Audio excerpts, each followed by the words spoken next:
All right, welcome back. It's another Hot Topic Tuesday. It is September 23.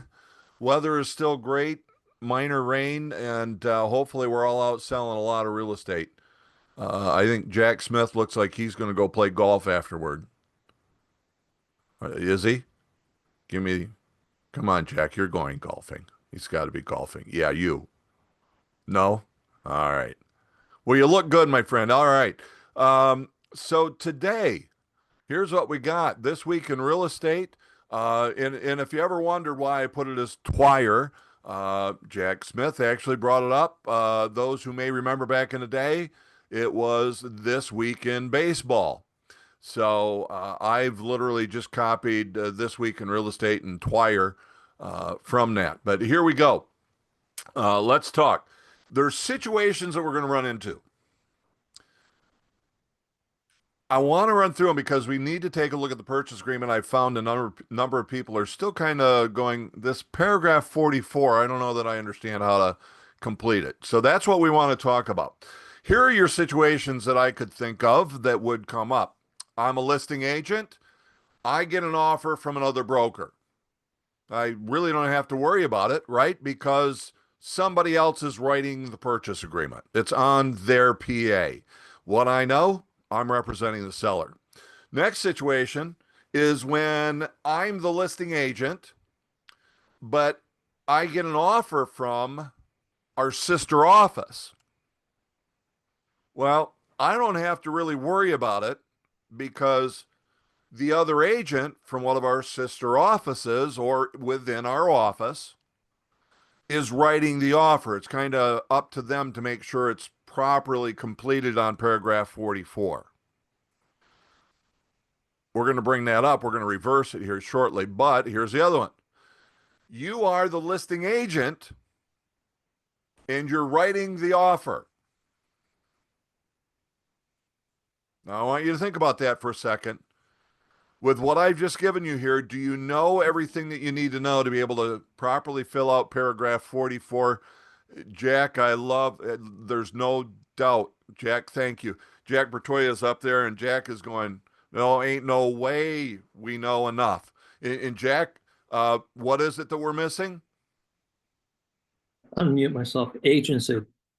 We need to know the agency because, see, just because, and this is the biggest misnomer that's out there, is that I have both the buyer and the seller. Therefore, it's dual agency. But, Jack, I know you know, for it to be dual agency, we have to represent both parties. And that's why Jack was so emphatically shaking his head. We don't. We need to know, do we represent them? We need to know we do have an option, Mhm. but the situation by itself is not by itself dual agency until we have disclosed that we represent the buyer, then we become a dual agent. Okay. So let's continue on with the situations. Now we're going to reverse it because now it becomes very important that we understand how our purchase agreement is to be completed.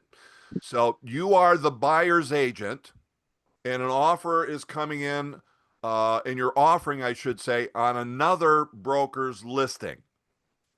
That's one of the scenarios. Okay.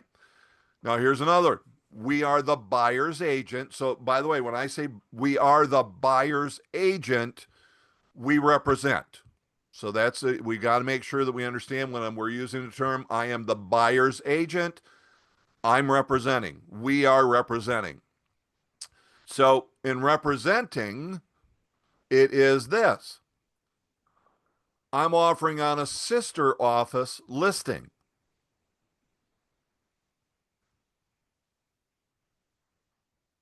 That's where we got to understand I represent, and it's our company listing.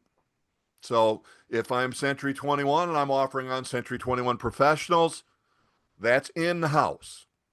Okay. If I'm Coldwell Banker Professionals and I'm offering on Coldwell Banker Professionals, that's in house. And as weird as it seems, but separate brokerages. If I'm Century 21 Professionals offering on Coldwell Banker Professionals, in-house. we are not under the same brokerage. Therefore, we are not dual. Odd as it is, they're going by that entity at the top, which is a non-living entity.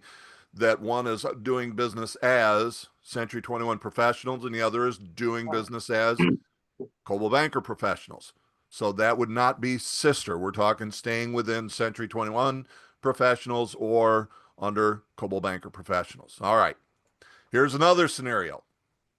And everybody make sure when we look to the purchase agreement that we've got them all. But you're a buyer's agent offering on your own listing.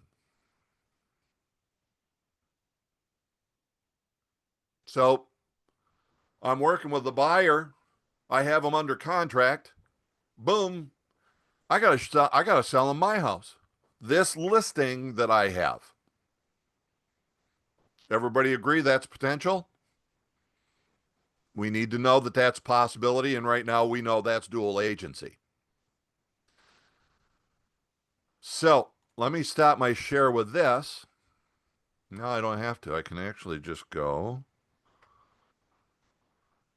Bum, bum, bum, and I want SkySlope to show up. Okay, so here's SkySlope. And we know that we can open up the purchase agreement and we fill it all in. And I'm going to go right straight down to paragraph 44 where the point of interest is at. So everybody can see this real well. And let's take let's take and understand a paragraph. We really have this introductory line, and it's saying we are the agents of,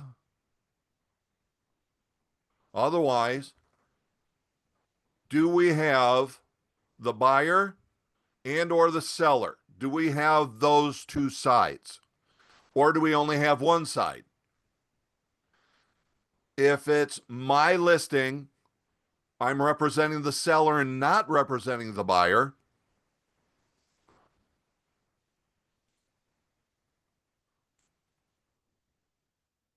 They both get checked because we would have both sides. Does that make sense? We're saying from the brokerage perspective, is this an in-house transaction? Clearly, if it's within the office, we know that's in-house.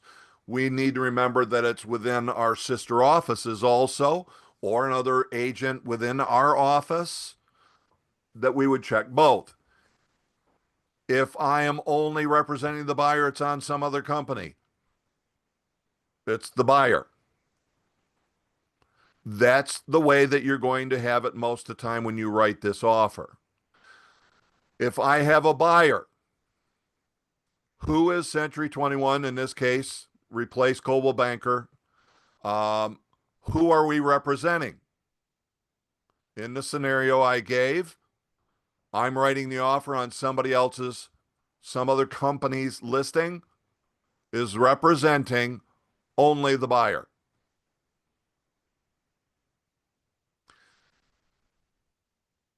Let's say I'm using Jack, and Jack is still out here to where I can talk with him. Let's say I'm writing an offer on Jack's listing. I'm Coldwell Banker. He's Coldwell Banker. I represent the buyer. He represents the seller. We now have an in-house transaction. We are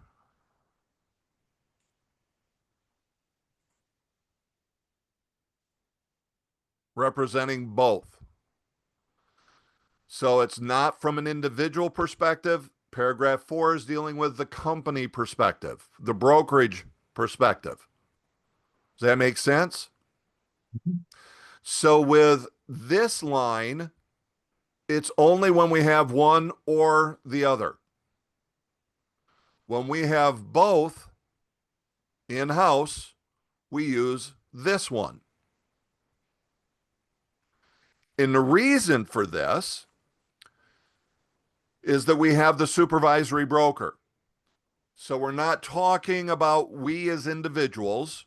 This paragraph is here for the disclosure of the supervisory broker or supervisory brokers. Because when it's in-house representing both parties, the supervisory brokers will be acting as disclosed dual agents of the buyers and the sellers. Obviously, let's create another scenario. Jack is doing a great job on all of his marketing. He takes a listing and he's already got a buyer under contract. Jack goes to take this buyer whom he represents. He has the buyer and the seller under contract. He is representing both. Therefore, obviously, the broker and the named supervisory broker is now acting as a disclosed dual agent. Does that take care of Jack in his disclosure? Good. Okay. On one hand, you're going, well, yeah. Well, hold on a second.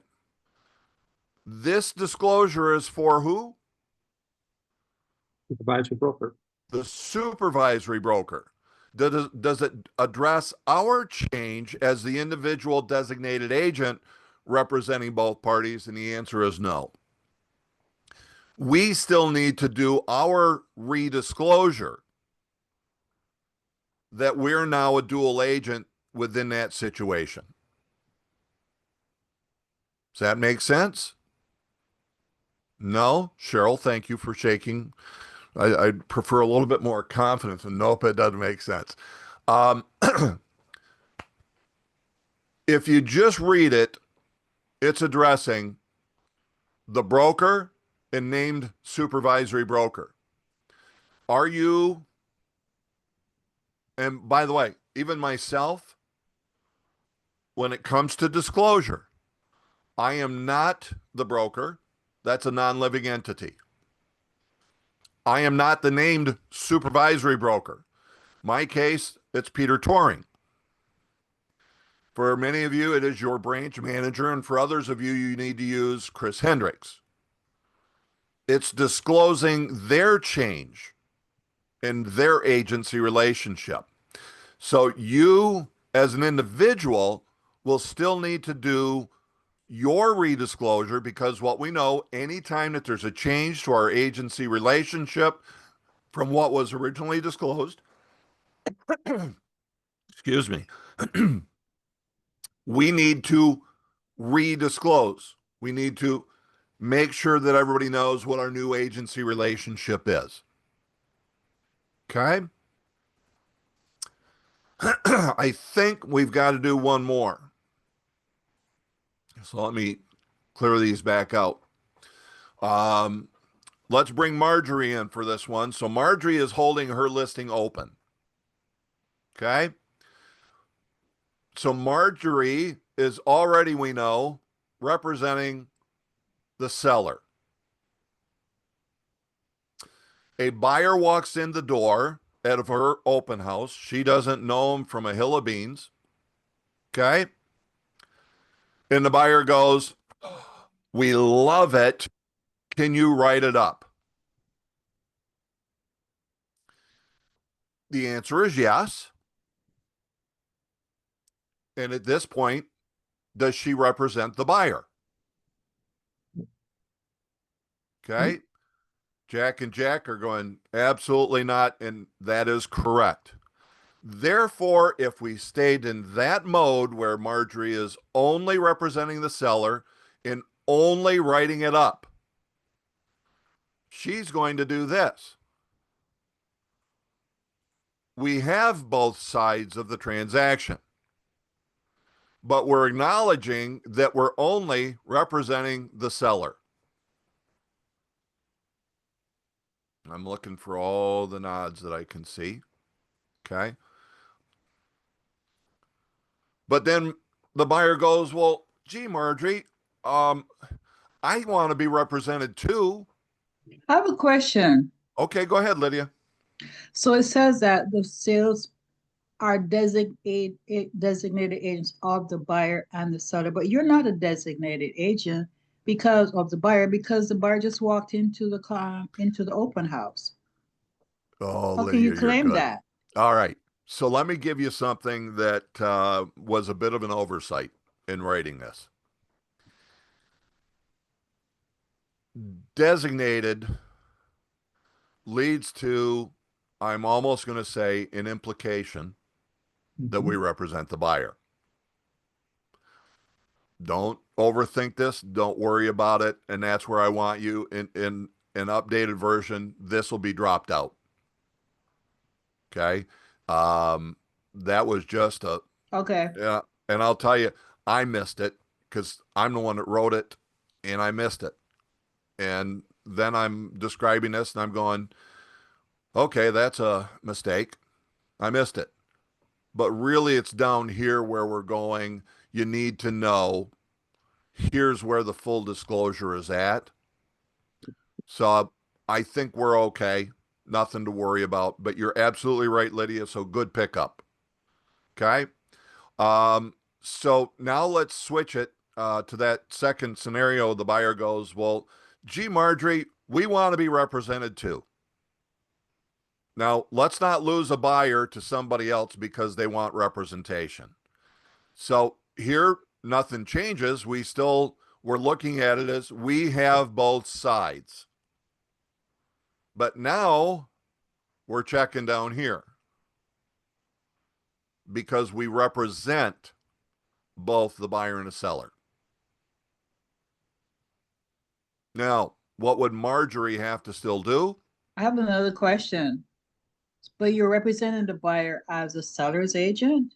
Nope. I'm representing both the buyer and the seller. Got Because that. But yeah, is this the buyer who just walked into the open house that you didn't know anything about? yep. And when we got into the disclosure, the buyer says, well, wait a minute, I'd like to be represented too. Got it.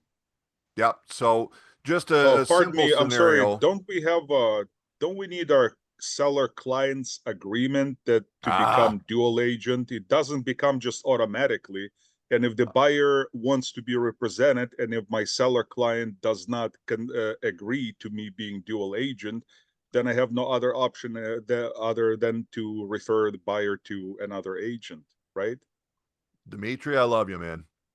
You're absolutely thinking in the right vein, but I've got you covered. This is why it's important that we understand what our agreements say. So we're now looking at the exclusive listing contract, our exclusive right to sell.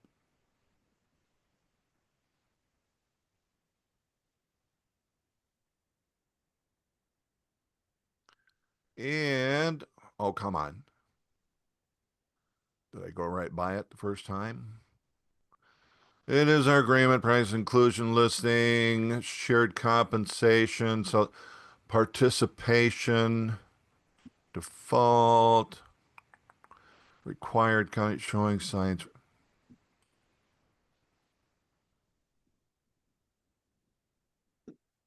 I don't have an old one, do I? There it is. Carolyn, Conflict of when you, interest. Yep, go ahead, Marjorie. okay. And then I'll come back No, to I was just gonna say, when you do the agency disclosure form, well, what we're doing Is right it- now for okay, the redisclosure of dual agency, we're going to use the dual agency agreement. For those who have heard me talk about this before, remember it's not really an agreement, it's a redisclosure, which leads to Dimitri's question that he's absolutely right. We need permission to do dual agency. So the beauty is that in our listing contract, okay, they've already agreed to it. Paragraph okay. 22 says, in the event that this happens, we will redisclose. Oh, okay. So I'm not going to read it because it's right there for you, but go ahead, Kevin. is there an advantage to the unrepresented folks that walked into the open house and asked me to write the deal? Is there an advantage for them to stay unrepresented? Why wouldn't I just, other than having to go through this additional paperwork, what's the advantage one way or the other? To either the buyer or the seller, I guess is the question. Okay. So really it's a great question. So we'll open this up. What is in the best interest of the seller client? To represent only them or to represent both buyer and seller? Only the seller. Only the seller, I would say. Yeah. Okay. So because clearly I would owe all of my fiduciary duties to the seller. I have none with the buyer. Clearly that's the benefit to the seller whom we have as the existing client. So then we get the buyer when we do that disclosure, who then says, well, wait a minute, I don't know if I like that. I want to be represented too. Mhm. So now we're faced with this. Do I lose the buyer and let them go to someone else? Or do I go ahead and agree to do the dual agency? Do the dual I agency. Dual agency. I'm sorry, I still don't understand how it applies to somebody who just walks into an open house, who is not represented. So, Well, here's how simple it would be, Dimitri, and I appreciate your openness on that. Here's how simple it would be. Okay, I represent you too. Sign here. what do you mean, okay, I represent you too? I mean, Well, it's, so let's role play. Okay. So Dimitri, you just disclosed to me I'm that buyer that just walked in the door on your listing, and I said I want to Right. buy it. Can you write it up? And you said absolutely, and you pull out what's the first paper? Your agency disclosure. You say that I'm going to be able to write this up and I'm representing the seller. You don't have representation. So don't tell me anything that you don't want the seller to be able to know. we don't need to tell it to the potential buyer. All we need to disclose is that I am the seller's agent. That's it, Okay. period. Well, Stop. let's say I'm a very smart buyer's agent or a smart Yeah. buyer. And I go, well, wait a minute. Does that mean that I don't have any representation? Yes. Go ahead and role play with me, Dimitri. The answer is I cannot advise you anything because I am the seller's agent, period. Okay. So then you're not representing me. That's right. Go ahead. You have an option of writing an offer through me as seller's agent, and I will Uh-huh. treat you fairly as all non-clients, Okay. or you can get your own agent to do that. Well, can you just write it up for me and represent me too? I'm happy to send you the forms, but I will represent only the seller. Okay. Hey, Dimitri, give me your background. It's going to help me help you. Who have you been with? Who I have Wait. been with, Has it been Century 21? Were you town and country background? no. So, okay. So you've had some influence, and I've got others that are out here because what do we have? We got about 40 people on with us right now. So there's been that where in this scenario, the influence has been don't do dual agency. Dual agency is a bad thing. They'll put up Iron Cross like it's a vampire thing to just, it's like, no, don't do it, go away. This is a case where, Dimitri, I don't want to lose this buyer to somebody else. I want this buyer not just for the money I'm going to make, right? Because now I'd have both sides, I'd earn the full commission. But I want this buyer because it's easier for me to work with me and handle the entire transaction that it is to turn it over to some complete stranger who could screw things up because they think their job is to overstep the boundaries of representation when you got a buyer who wants to buy and a seller who wants to sell, and let them do it. Okay.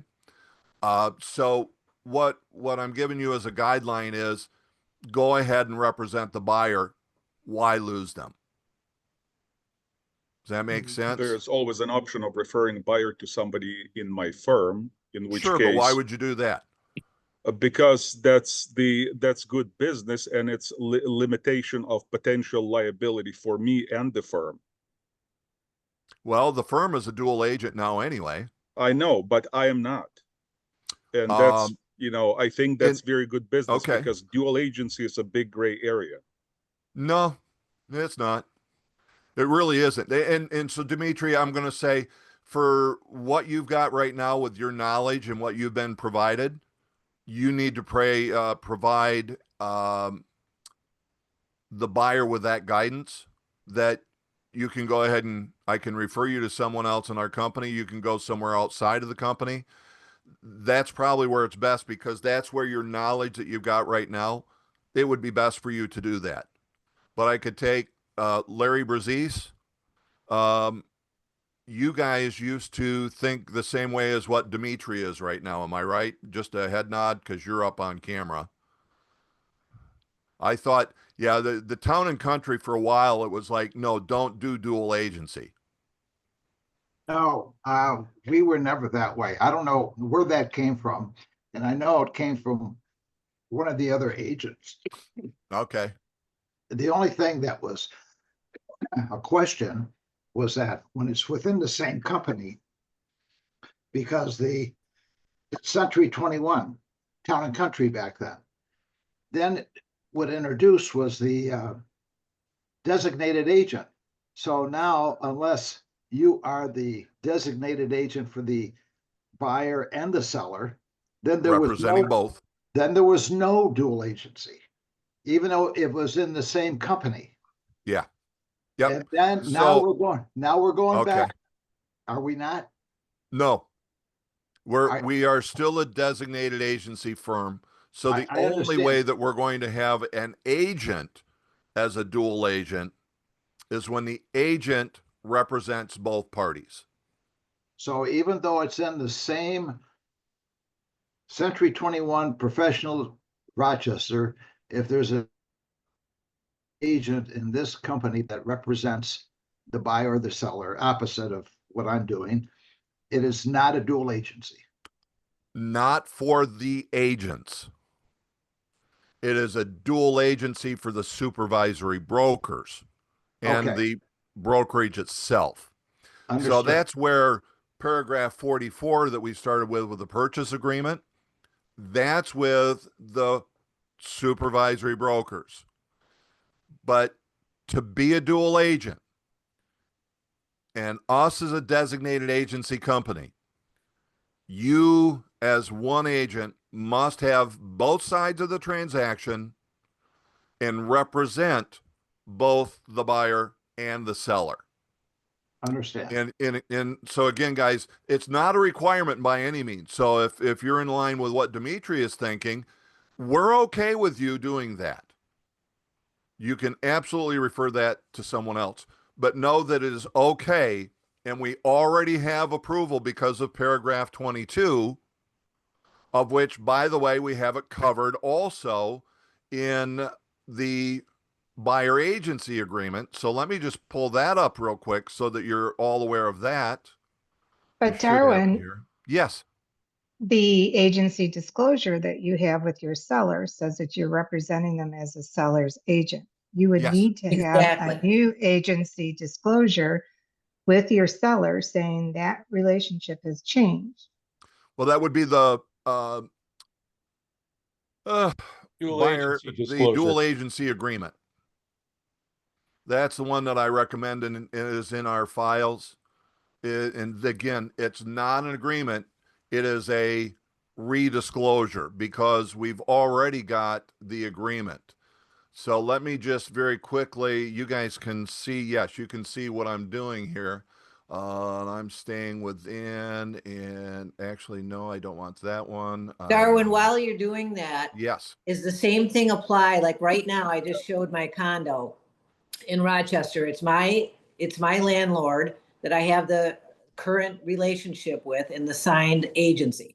Now, she doesn't have an agent, so I'm going to be representing the tenant as well. Does the same thing exist with landlord tenant? And do I need to get an agency signed with this new tenant?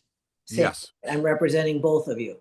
yep, yep. If, again, you choose. So just because you've got both doesn't require you represent the buyer / your case tenant. We have the option of not representing. And if the buyer / tenant says, well, I want representation, and you don't want to do dual, then you would refer it out. Okay, so right now, I have the agency signed obviously by the landlord. Do I get her to sign that I am representing the landlord in that case? Yes. Okay, and that she's just a customer or whatever? Yep. Yep. And by the way, by the simple disclosure, that's what it would be. And I went to the wrong direction to where I wanted. Yeah, sorry, I got you a little off skew, but you know, that's the other thing with these leases. You don't have, it's a Form K or something. It's just not, it's hard to navigate the landlord tenant stuff in these. Yeah, and in the way that what you do is you got to look, it's in our agreement, or will be, but it is in there. I just, with my proposed one, it's moving up to the top, but it does on the buyer agency contract state that if it's a lease and it goes through and says, this shall mean, this shall mean, this shall mean. And of course the disclosure form is, Landlord tenant.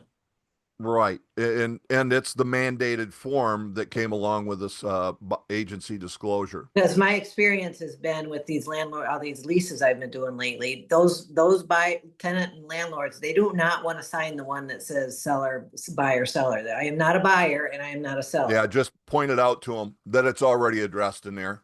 And I wish I could pull it off the top. Well, it's right here, paragraph 10. Darwin.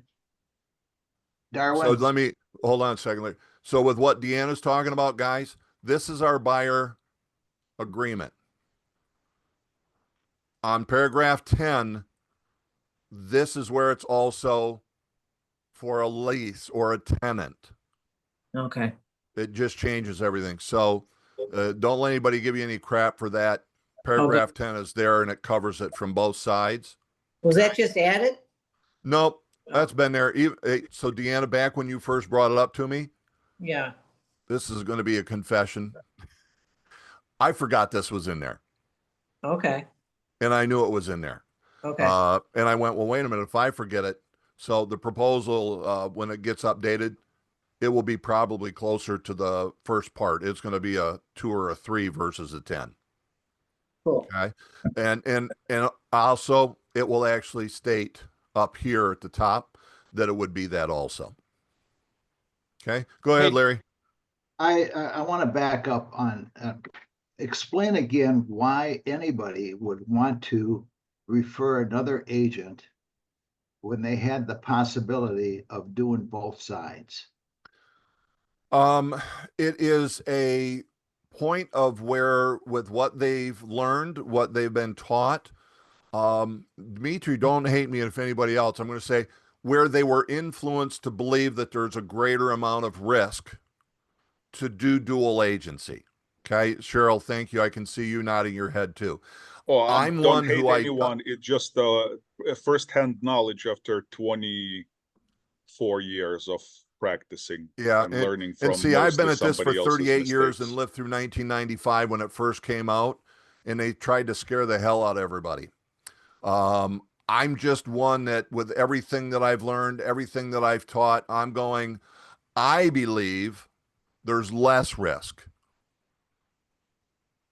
And I believe there's probably less risk in dual agency than there is in me having both sides and representing only one party.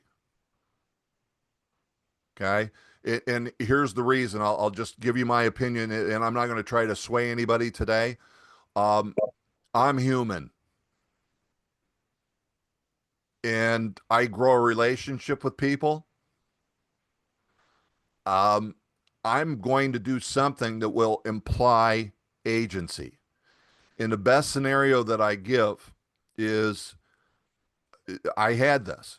An inventory property, I'm the listing agent. When I say inventory property, a third-party relocation company owned this property.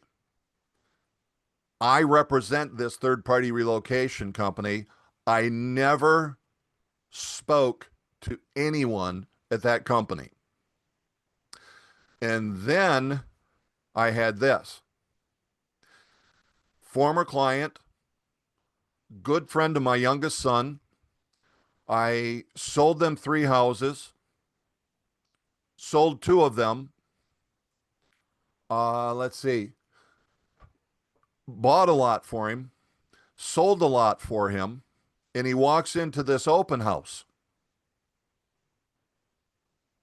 Says, Darwin, I want to buy it. Now, I could say, well, gee, Andrew, I appreciate it. I'm going to write this up, but you need to know I represent the seller. I'm human, guys. I have all of the confidential information I've known about him from all of the other transactions from when he went to school with my youngest son. Seriously? I'm going to represent somebody that I've never ever talked to over my previous client, customer, young friend. Nah. I didn't even ask. I said, you want me to represent you, don't you? Thus, I had to disclose dual agency. There's circumstances that I think we've got to weigh out. What are we fully capable of doing, being human, who we are, and not implying agency? So I won't tell you that in every scenario, this is the way you would do it. We need to understand agency well enough to make sure that we do the right thing. Make sense? Hope that helps. Hey, Darwin, one Kev. last question. So let's say this person that walks into the open house is adamant, and for whatever reason they think, I don't want to pay full 3%, so you don't represent me, but I'm going to pay 2, whatever. And do we still have to sign an agency agreement at that point of some sort? I mean, and just disclose that, hey, I'm not really representing you, but you're agreeing to pay me?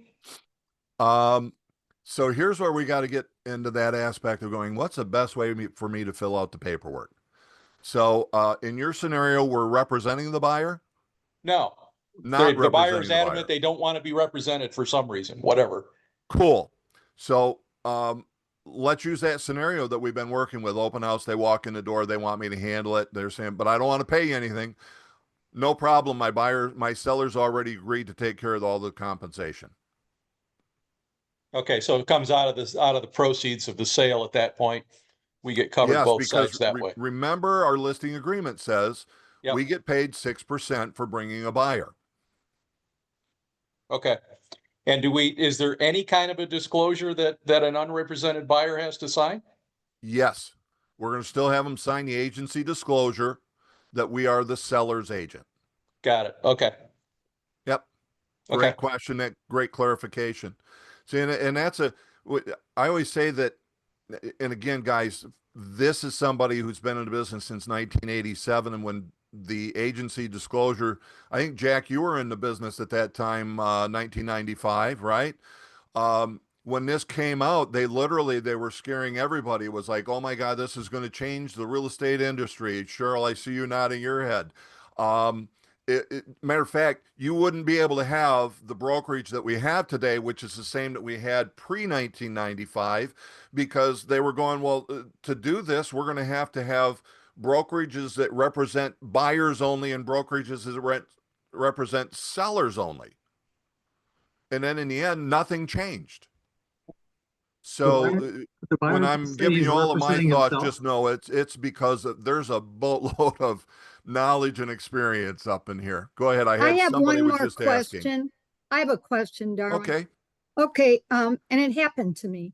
It wasn't in an open house, but I had just listed a property and I got a couple phone calls to show it. And I had 2 different buyers that wanted me to write it up. So now what? Wow.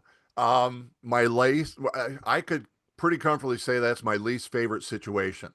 Right. Right? Okay. So great question with where we're at right now, Cheryl, and what I've got up on the screen, because I dare say that most of you have never really noticed paragraph 7 and 8.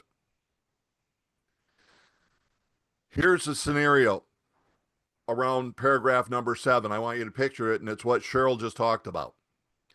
I've got 2 buyers I represent. A home comes on the market. In both of them, this new listing fits what they've described. I have to show it to both of them. I've got 2 parties whom I represent, basically in the same transaction. What does that sound like? Dual agency.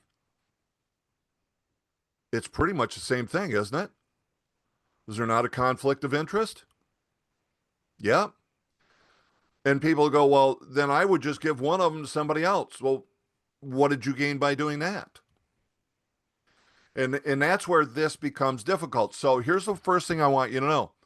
Paragraph 7 says, if this happens, I am going to show it, and I can write offers for competing clients. I already have the permission to do what most of you have not run into yet, and pray that you never do, because Cheryl's just really illustrated by the question by itself how much you don't want to run into it. Okay?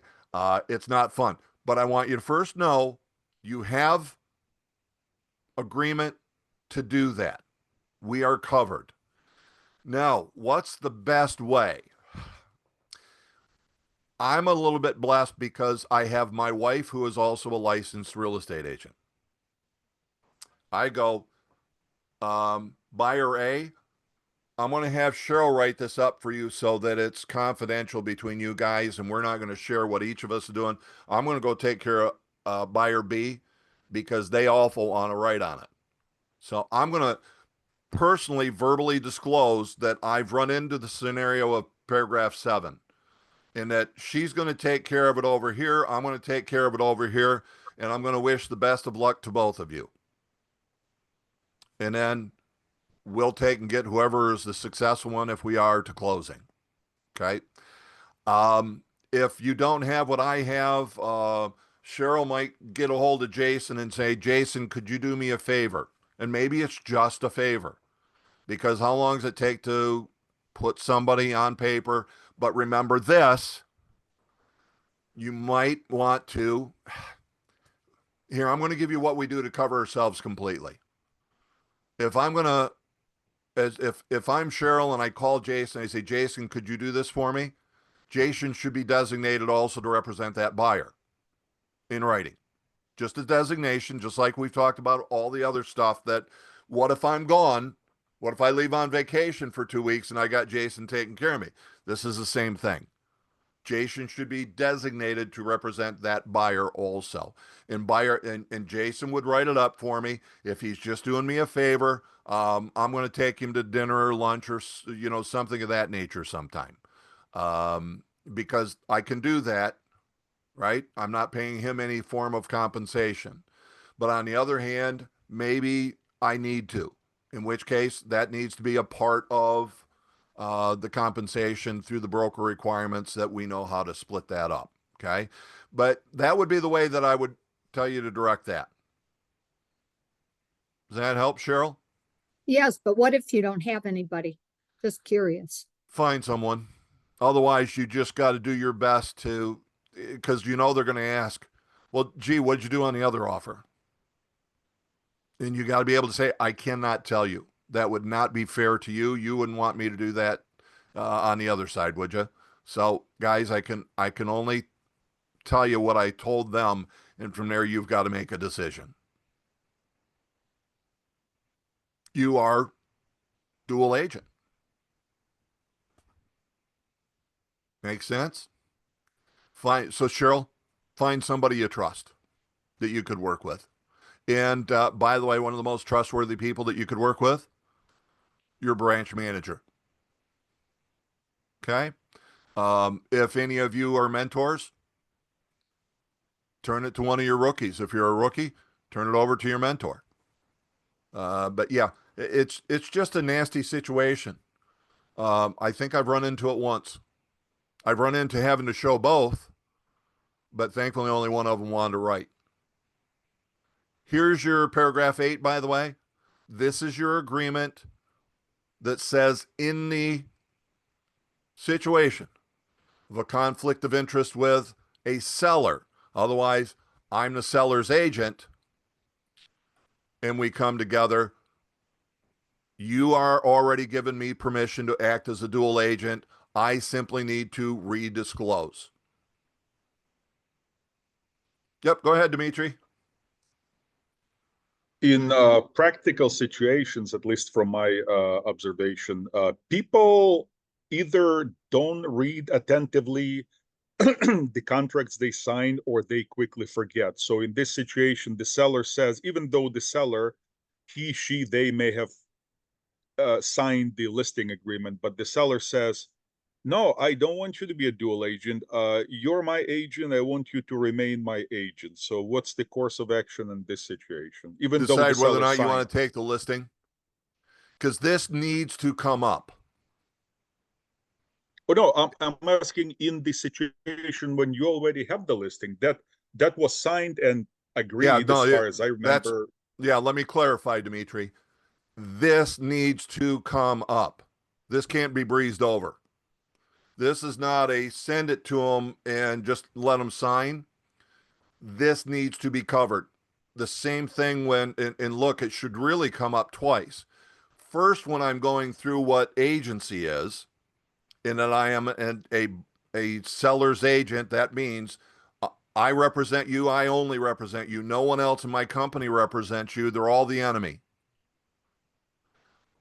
Now, there is a situation where I could already have a buyer who I represent. I'm going to assume that you would want me to write the offer and bring them to your home, find out if they like it, and if they do, you would want me to write the offer, correct? And they'll say yes. Well, in that situation, that means I'm a dual agent. What that means is I am limited into some of my fiduciary responsibilities. But here's what I want you to know. When it comes to confidentiality, that's 100% for both you and for the buyer. But obviously that then impacts disclosure, because I can no longer disclose to you things about the buyer or them about you as a seller, because my 100% confidentiality. I just want you to know that. Any questions or anything about that? Nope. And then I have them sign. Then the contract comes out, and when I get to that portion of the contract, I just reiterate. Now, this is what we already talked about. This is just letting you know that we're agreeing to become dual agents in this situation. However, I must redisclose to you when that occurs. And then I go through the rest of it, and they sign. So, Dimitri, and since 1995, when agency disclosure came out, I never once had anyone go, I don't want you to do that. I was asking about the situation when people sign. You've discussed it exactly. I've discussed them exactly how you described. And then after, say, 3, 4, 5, 6 months on the market, the situation arises and the seller says, I don't want you to be a dual agent. I want you to be my agent. Yeah. So then I can't, if you want me to do that, I cannot bring you the buyer to your home. Would you rather me bring the buyer to your home or not? And then show them the paragraphs. Yeah, I mean, sign. if you believe that you would have the problems, I would have them initial those paragraphs. Have them initial it. Well, I don't remember that. Well, you initialed it. I always disclose this, make sure everybody fully understands in 2 places, here and here. See, I could do that, but again, I think a bit of it, there's, what do they call it? The mirror. You get what you give off. If you have a concern, they're going to pick up on your concern. I don't have any issue because I have absolutely no concern. So it could be as simple as that too. But yeah, Dimitri, look, if you've got somebody like that, then there's always where we have to make good business decisions. And last week, Valerie, if you were on, Valerie brought up a situation, and Valerie ended up having to make a good business decision. Is it what she really wanted or what we had an agreement for? Nope. But the decision that they made was a great business decision. So I think it's the same thing that you would have with this. But again, one of the biggest things that I can tell you is ask questions. So with mine, I created that scenario and said, you'd want me to bring the buyer, wouldn't you? And if they went, well, yeah, but look, now that I'm thinking about it, I don't like it. Well, let me ask you, what do you think the advantage would be of to me dropping them because I already have all this confidential information? What am I going to gain? What, more importantly, what are you going to gain because I discontinue that relationship and send them off to another agent? I mean, let them, put them in a scenario where it's like, yeah, I'm not gaining anything by doing that particular situation. Okay, guys, great questions. Thank you so much for your involvement. I I also think it want to makes a add this huge too. difference. Yeah, go ahead, Um, Lydia. Not only that, but I went to all the trouble of having this open house. This person walked right into our lap. What should we do with them? Yeah. What do you want me to do? Again, and you remember what I also stated was, it's easier for me to work with me than it is to work with anybody else. And, I'll say this because any of the offices I've managed, and I think most of us are in the same way. I know my Rochester gang that's on here. James, you know this, James Lorch, Jack, you've been with me. If I have both sides, it's only 5%. And that's pretty much just an approved standard. Talk with your branch manager, but you don't have to go to them and say, hey, can I do this? Because once I've done it, that means I do it for everybody. Well, if I'm doing it, then why shouldn't the rest of you be able to do that? So there's an additional advantage by me having both sides. So there's lots of pluses for being able to do both sides. And there's pluses to having dual agency and feeling comfortable to do it. And there's nothing wrong. As a matter of fact, again, best if we still represent only the seller. But again, do not imply agency because that's where we get into even further trouble. Because if we imply walk like a duck, talk like a duck, it's not that you might be, it's you are. Walk like an agent, talk like an agent, you're their agent. Only the problem is now you're an undisclosed dual agent, and that is not legal. And that's where we could get ourselves in trouble. Okay. So there's ways around on everything for that. How did we do? Any other questions surrounding this, guys? Darwin, can I just clarify one thing? Because I'm a little confused right now. Absolutely. On number 44, on the third one, when you say I represent both the buyer and the seller, right? Now, when you say supervisory or broker, I can go to Steve, or do I go, if it's Century 21 to Century 21, I go to Steve. If it's Century 21 and Coldwell Banker, I go to Hendrick? No, you don't have to do anything. So at that point, for you, Marietta, it's always Steve. So anywhere where it's saying who the name supervisory broker is, for you, it would be Steve. Oh, okay, perfect. Okay? Thank you. You're welcome. Guys, the only other thing I was going to give it a whole lot more, but we're already, I thought today would be a total of 30 minutes. So I love the interaction because all of us learn that much more. And when I got guys like Jack Bertoya, Jack, how long have you been in the business?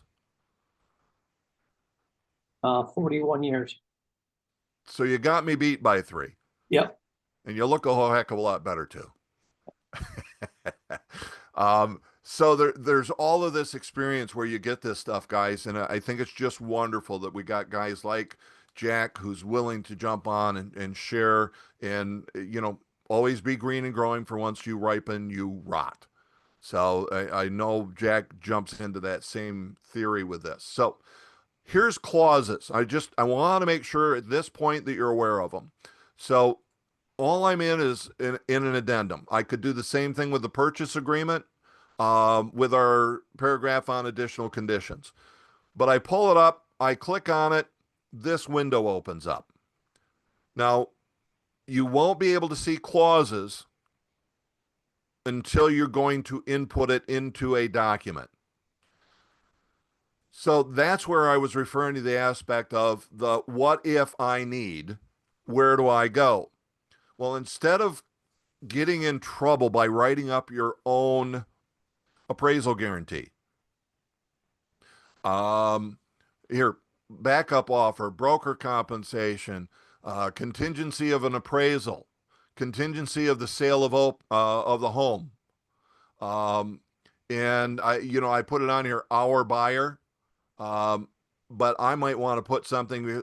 I'm not a big fan of the 24, 48, 72 hour contingency removal clause when I'm representing the seller. And that's another day for you to be able to get a whole lot more. What I want you to know is just know that this stuff is in here. There's all of these clauses. So if, Jack Smith, I know you guys, Lapeer, if anybody's with me out there from, Port Huron, if we're up in Midland, if you're selling anything rural, you're dealing with stored fuels, otherwise LP, fuel oil. There's 2 different ones on here. One's more simple than the other, but I just want you to know that they're out here. Although stored fuels is covered in the purchase agreement, these will take it just a step farther for things that they've run into that we don't put on the purchase agreement, because most of ours are, we'll call it metropolitan type listings, and we don't have stored fuels. Okay? What about septic? The septic, there is an addendum out there for that. So we haven't created one for the septic system. Have they Basically, have they made room for the appraisal guarantee in there? The one you're referring to is the escalation clause, Larry. And the answer is they made it as big. I just addressed this last night, and I haven't got a chance to get with Jeremy, because if we're going to use the escalation clause, it appears we're going to have to create an actual addendum for it, or use the Michigan Realtor one. So, Right. And by the way, the last offer I had to write, I used the Michigan Realtor one because I couldn't get ours to fit. Okay. So that's where we're at right now, but it is on my list to talk with Jeremy about, but for right now, yeah, use the Michigan Realtor escalation clause, because they expanded the box as much as they could, but for whatever reason, it won't fit. It doesn't reduce the font. That's the way I should put it. Anyway, all you got to do is you can view it and say, is this the one I want? Highlight it, add the clause, save, and it drops it right in for you. And the reason I wanted to just point this out very quickly, I'm going to refer back some of you from our CBR or Weir Manual days. You would remember a gal in a suit came up. It was in some of the pre-license training because there was a buyer who made an offer, and the agent made a very simple statement about an appraisal guarantee. Well, there was a way it was written and the way that it was able to get interpreted. It came in low, and the seller said, well, I'm not doing that. And the buyer said, no, you have to. They had to go to court. And with the judge's interpretation, there was no interpretation. Because he wasn't involved in the transaction, didn't know what anybody meant by what was written. He only knew what was written in the way he interpreted it. Tough luck, seller. You signed it, and you said you'd sell it for what the appraisal amount came in at. And he forced the sale, specific performance. So, my message, don't write your own clauses. Don't simplify it.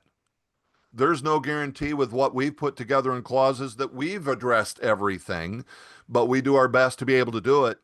And what is written is a whole lot better than what we might come up with on our own. Darwin, So know that these are out there. Go ahead, Cheryl. Sorry, I didn't mean to interrupt. Can you show how you did that? Did you right click? Was there? Yeah, so let me go back. I think I can delete it.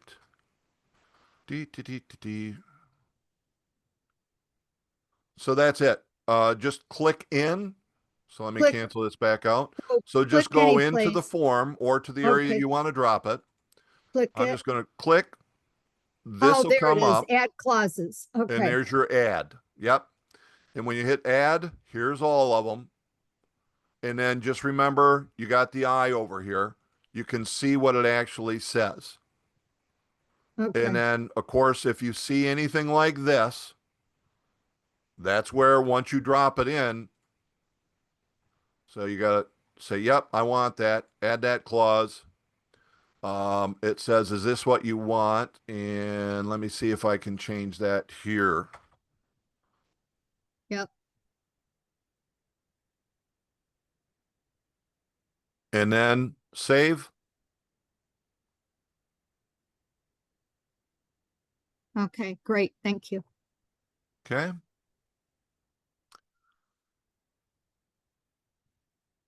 That's what I got, guys. Look through all those clauses the next time that you've got a moment. See what all's in there, and use those. There's a bunch of them. Let me do a quick look through the chat. Make sure I think we've addressed everything. Yep. You got all that. Yep. Yeah, Laura, yeah. It's a true statement because we become limited in regards to our fiduciary responsibilities. And some have just said, well, that's just not possible. So that is a point where I've had to go through and just over time change the way that many people would think. I can't remember which office it was that I went into, and it was a period of time to be able to transition the way that they were programmed to think, and just gave them a different way of being able to look at everything. So guys, with that, here's what I'm going to ask of you. I need to know what you guys are running into, what you're struggling with, because this came from you guys sharing with me. I've got an idea today because one of my managers said, hey, wholesaling, can we do this? And I went, let me tell you what I know. But it may be a future subject because he called me and said, what do you know about? And wholesaling is just something, if you haven't run into it yet, you will. Somebody's going to talk to you about wholesaling a property, and it is one of the weirdest, strangest things. And you go, is this even possible? The answer is yes. So send me your thoughts, send me your questions, share with me what you got going on in the marketplace, what you may be struggling with, because it's through that where we can learn the most. So send them my way. Don't hesitate. I love the ideas. If it's not one that I think is going to fit for everyone, look, I'll talk and we'll have a conversation and help you with that kind of stuff. So again, a great session. I appreciate all the input and all the involvement. You guys, you are awesome. William, you're very, very welcome. You know what to do. Thank you, Darwin. You got it, Jack. Hey, guys, go talk to people. Dimitri, have a great one. Thanks for being on, guys. See you next week.